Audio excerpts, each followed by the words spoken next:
আসসালামু আলাইকুম viewers, welcome to my channel. আমি কাউসার নূপুর। আজকে একেবারে রেস্টুরেন্টের টেস্ট এবং রেস্টুরেন্টের লুকে ওভেন বেকড পাস্তা করে দেখাবো।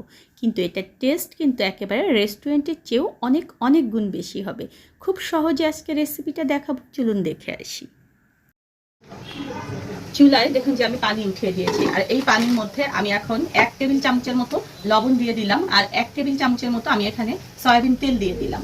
আর এখানে আমি আজকে ব্যবহার করব কুলসন ম্যাকারনি পাস্তা। আমি পুরো একটা প্যাকেট, এটা কাপ দিয়ে মাপলে 4 কাপের মতো হবে, সেটাকে ঢেলে দিচ্ছি। আর এখন এটাকে আমি একটু সিদ্ধ করে নেবো। আর সিদ্ধ করাটা কিন্তু অবশ্যই একেবারে পারফেক্ট সিদ্ধ হতে হবে, কারণ যদি এটা বেশি সিদ্ধ হয় তাহলে কিন্তু নরম হয়ে যাবে। পাস্তাটা দেখুন যে আমার সিদ্ধ হয়ে গিয়েছে, এগুলো একদম দেখুন যে স্বচ্ছ হয়ে গিয়েছে, দেখেছেন কালারটা কিন্তু চেঞ্জ হয়ে গিয়েছে। এখন এটাকে আমি স্টেইনারে ঢেলে পানিটাকে ঝরিয়ে নেব। এখন চুলায় একটা প্যান উঠিয়ে দিয়ে সেখানে আমি 2 টেবিল চামচের মতো দেখুন যে তেল দিয়ে দিলাম। আর এই তেলের মধ্যে আমি হাফ কাপের মতো পেঁয়াজ কুচি দিয়ে দিচ্ছি। এই পেঁয়াজ কুচিটার মধ্যে সামান্য পরিমাণে, ঠিক কতটুকু চিকেন ব্যবহার করবেন সেই অনুযায়ী লবণ দেবেন। আমি হাফ চা চামচ পরিমাণ লবণ এখানে দিয়ে দিলাম, হাফ চা চামচ পরিমাণ রসুন বাটা এবং হাফ চা চামচ পরিমাণ আদা বাটা, আর কিছুটা দেখুন যে কাঁচামরিচ কুচি এখানে দিয়েছি। এটা ঝালের উপরে ডিপেন্ড করবে, আপনারা ঠিক কতটুকু ঝাল খেতে চান তার উপরে এটা নির্ভর করবে। এখন আমি এখানে 1 কাপ পরিমাণ চিকেনের ব্রেস্টের অংশ কিউব করে কেটে নিয়েছি, সেটাকে দেখুন যে আমি নেড়ে চেড়ে নেব 2 থেকে 3 মিনিট। জাস্ট 2 থেকে 3 মিনিট আমি এটাকে দেখুন যে নেড়ে চেড়ে নিয়েছি। আমি এখানে হাফ চা চামচ পরিমাণ সাদা গোলমরিচের গুঁড়ো দিয়ে দিচ্ছি। আপনারা চাইলে এখানে কালো গোলমরিচের গুঁড়োটাও ব্যবহার করতে পারবেন, কোনো সমস্যা নেই। এখন এটাকে আমি আরও 2 থেকে 3 মিনিট একটু নেড়ে চেড়ে নেব। চিকেনগুলো একদম সুন্দর মতো দেখুন যে হয়ে গিয়েছে, আর কালারটা দেখুন যে এরকম হোয়াইট রাখতে হবে, এর কালারটা কিন্তু চেঞ্জ করা যাবে না। এখন আমি আরেকটা চুলায় হোয়াইট সস উঠিয়ে দিয়েছি, আমি সেটা আপনাদেরকে দেখাচ্ছি না, কারণ আমার চ্যানেলে অলরেডি সেটা আমি আপলোড করে দিয়েছি। আমি ডেসক্রিপশন বক্সে সেটার লিঙ্ক আপনাদেরকে দিয়ে দেবো।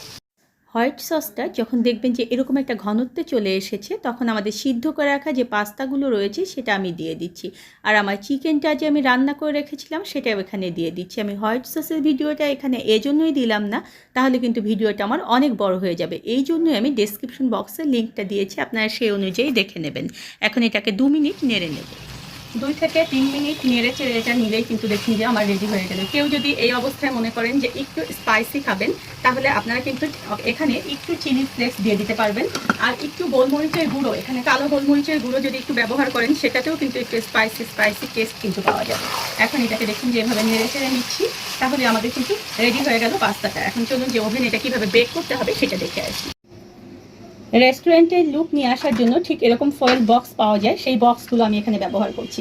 আপনারা কেউ যদি এই বক্সের বদলে নর্মাল সিরামিকের পাত্র কিংবা ওভেন প্রিহিট প্রুফ কোনো পাত্র, কাচের পাত্র ব্যবহার করেন, তাহলেও কিন্তু এটা বেক করে নিতে পারবেন। এখন দেখুন যে এরকম একটা লেয়ার আমি এখানে দিয়েছি, আর কিছুটা মোজারেলা চিজ গ্রেট করে রেখেছি, সেটা আমি এখানে দিয়ে দিচ্ছি। আমার চ্যানেলে দেখবেন যে মোজারেলা চিজ কীভাবে ঘরে তৈরি করতে হবে তার কিন্তু ভিডিও রয়েছে, আমি ডেসক্রিপশন বক্সে সেটার লিঙ্কও আপনাদেরকে দিয়ে দেবো। চাইলে আপনারা ঠিক সেভাবে করেই মোজারেলা চিজটা ঘরে সংরক্ষণ করতে পারবেন বানিয়ে।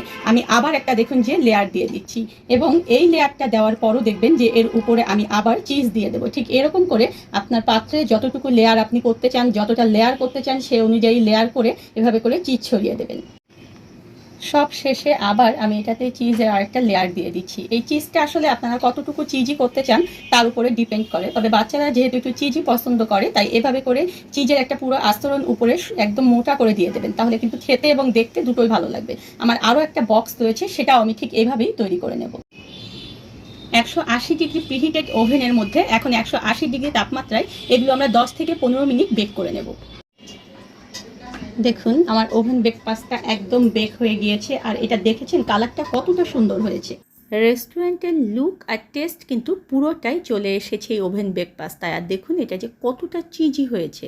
ধন্যবাদ সবাইকে আমার সঙ্গে থাকার জন্য। আর আমার পরবর্তীতে আরও নতুন কোনো ভিডিও পেতে হলে আমার চ্যানেলটি প্লিজ সাবস্ক্রাইব করবে।